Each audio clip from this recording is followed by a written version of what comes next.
Papua New Guinea, also known as PNG, is a small middle-income nation in Melanesia.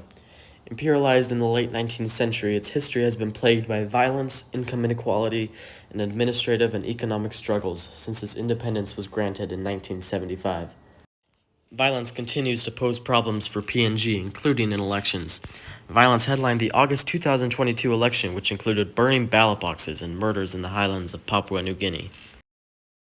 On top of election violence, violence against women poses a major problem in PNG.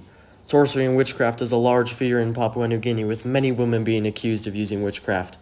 While laws to protect women exist, they're rarely enforced, often resulting in attacks and even murder of those suspected of using sorcery to harm others. Income inequality is another issue facing PNG today. Despite being classified as a middle-income nation, 40% of the population live below the extreme poverty line. The large income gap in PNG demonstrates the economic struggles the country has faced. Papua New Guinea can be considered a peripheral nation as it heavily depends on other countries for support. Australia and China are some of the largest supporters of PNG, with Australia contributing several $billions to PNG each year. However, most of this money is misused, partly because of administrative struggles PNG faces, such as the lack of a census. Papua New Guinea hasn't had a census since 2011, although the 2011 census is considered inaccurate. Attempts at a successful census have been met with limited results, largely because of a lack of funding. Population estimates have been made, though they vary by several million people. A successful census would allow countries such as Australia to better fund PNG and allow them to more effectively plan for unexpected disasters. But how exactly did Papua New Guinea reach this point? What happened in Papua New Guinea's history that set it up for the problems it's currently facing? Papua New Guinea has been inhabited by humans for at least 40,000 years. It was once largely covered by thousands of small, often isolated tribes, until the 19th century when the island of New Guinea was split into multiple parts by Europeans. The western half was colonized by the Dutch, while the Germans imperialized the northeastern part of New Guinea. The British colony of Queensland, part of modern-day Australia, feared the Germans would colonize too close to their borders, so they preemptively annexed southeastern New Guinea. Upon hearing the news, the United Kingdom refused to recognize the southeastern portion of New Guinea as British until 1888, as the British were opposed to the annexation of New Guinea.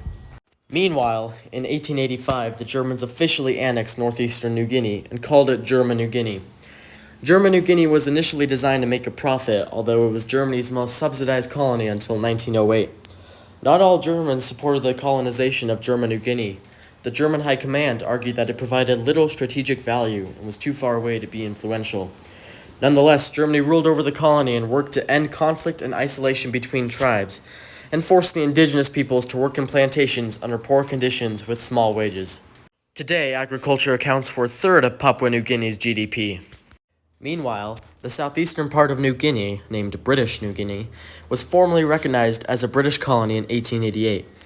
In 1906, shortly after several British colonies combined to form Australia, the British placed Australia in charge of the colony, which was renamed Papua that same year. The Australian colony of Papua and the German colony of German New Guinea lived peacefully with one another until the outbreak of World War I in 1914. Early in the war, Australia invaded parts of German New Guinea, which they controlled for the entirety of the war. Under a League of Nations mandate after World War I, Germany was stripped of all its colonies, including German New Guinea, which was handed to Australia. Beginning in 1921, Australia controlled two colonies on the island of New Guinea, being the colonies of Papua and German New Guinea, renamed New Guinea after World War I. Like Germany, Australia attempted to make a profit with these colonies. They forced the indigenous peoples to work under harsh conditions, very similar to slavery. This harsh practice ended with the outbreak of World War II and Japanese control. In 1942, the Japanese controlled parts of Australia's colonies of Papua and New Guinea and implemented extremely harsh policies. Many local people saw the Japanese as another set of bosses to obey, like the Germans and Australians, although the Japanese were extremely harsh and disliked among the people.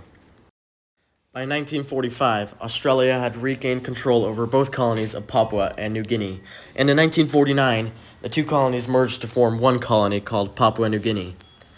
Following World War II, the United Nations encouraged Australia to industrialize the colony of Papua New Guinea, including improving education, healthcare, and infrastructure.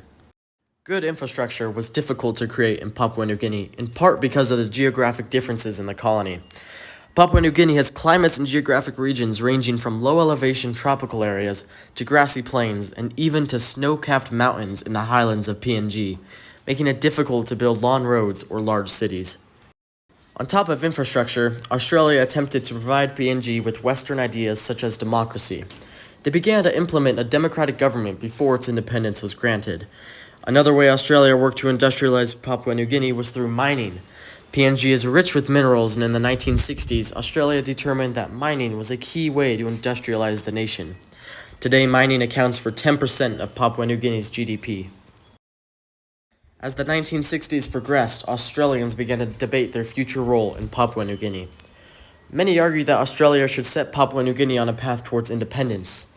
In 1973, Australia helped PNG work towards total autonomy, which was achieved on September 16, 1975, when Papua New Guinea officially became an independent country.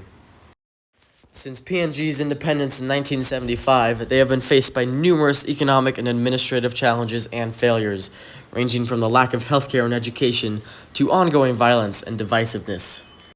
Papua New Guinea is a prime example of the dependency theory, which argues that economic struggles and inequality are caused by exploitation and support of high-income nations, thus creating an endless cycle of dependency, making it nearly impossible to have positive, stable economic growth.